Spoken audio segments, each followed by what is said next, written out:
નવસારીમાં ચૈતર વસાવા જેલમાંથી મુક્ત કરવા માટે આમ આદમી પાર્ટી દ્વારા કલેક્ટરને આવેદનપત્ર આપવામાં આવ્યું। નવસારીમાં આજરોજ જિલ્લા આમ આદમી પાર્ટી કાર્યકર્તાઓ મોટી સંખ્યામાં એકત્રિત થઈને કલેક્ટરશ્રીને આવેદનપત્ર આપ્યું। તેમની માંગ હતી કે ચૈતર વસાવા ઉપર લાગેલા આરોપો ખોટા છે અને તેમને જામીન મળવી જોઈએ અને ચૈતર વસાવાએ પણ જે ફરિયાદ કરી છે તેમની ઉપર કાર્યવાહી થવી જોઈએ અને એમને પણ જેલ થવી જોઈએ।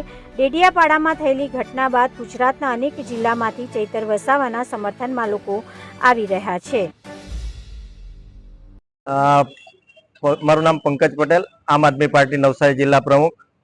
આજ રોજ જે ડેડિયાપાડાના ધારાસભ્ય શ્રી માનનીય ચેતરભાઈ વસાવાને જે ખોટી રીતે કેસો કરી ખોટી રીતે ધરપકડ કરવા એના વિરોધમાં આજે આવેદનપત્ર આપવામાં આવ્યું છે અને અમારી માંગ છે કે ચેતરભાઈએ જે ફરિયાદ કરી છે એના પર બી કાર્યવાહી થવી જોઈએ અને એને પણ જેલના સળિયા પાછળ ઢકેલવા જોઈએ।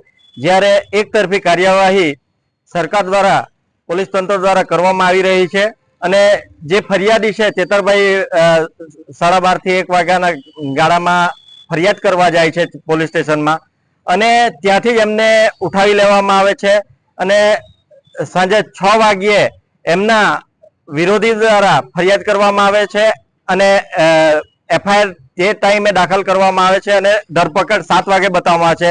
જ્યારે મીડિયાએ જોયું છે, સોશિયલ મીડિયામાં બી એમના વિડીયો ફરતા છે।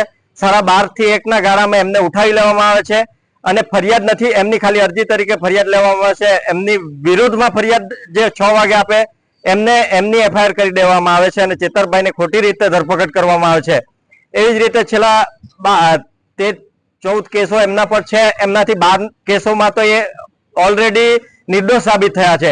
એનો મતલબ સીધો દેખાઈ રહ્યો છે કે અમારા આદિવાસી સમાજનો અવાજ આ સરકાર દબાવવા માંગે છે એ કોઈ પણ સંજોગે ચલાવી લેવામાં આવશે નહીં। જો સરકાર આ વસ્તુને ધ્યાનમાં નહીં લે તો આમ આદમી પાર્ટી તો છે જ, પણ સાથે સાથે આખો આદિવાસી સમાજ અમે રોડ પર ઉતરવા મજબૂર બનાવશે એવું અમને સ્પષ્ટ લાગી રહ્યું છે। અને જો ટૂંક સમયમાં જો આના તરફી સારો નિર્ણય નહીં લેવામાં આવે તો આવનારા દિવસો જોવા જેવા થશે। ગુજરાતની સાથે સાથે રાજસ્થાન, મહારાષ્ટ્ર અને મધ્યપ્રદેશના આદિવાસી સમાજના લોકોએ પણ સમર્થન જાહેર કર્યું છે। તો સરકારને અમે એ કહેવા માંગીએ છીએ કે આદિવાસી જ્યાં સુધી કાયદામાં રહીને ચાલે છે ત્યાં સુધી એમને સારી રીતે કાયદામાં જ રહેવા દે, કાયદો હાથમાં લે એવું કોઈ પણ પગલું આદિવાસી સમાજ ભરે નહીં એની ખાસ કાળજી લે। અમારા લોકોને વારંવાર આ રીતે ખોટા કેસોમાં સંડોવીને અમારો અવાજ જે આજે ચેતરભાઈના રૂપે જે વિધાનસભામાં બી ગુંજી રહ્યો છે અને રોડ પર બી આદિવાસી સમાજનો અવાજ દેખાઈ રહ્યો છે, તો એને દબાવવાની કોશિશ નહીં કરે। ચેતરભાઈ વસાવા આદિવાસી સમાજની સાથે સાથે અન્ય સમાજના તમામ લોકોના પડખે ઉભો રહે છે, નિડરતાથી ઉભા રહે છે અને બંધારણીય ભાષામાં જ વાત કરે છે ને બંધારણીય રીતે જ આગળ વધે છે।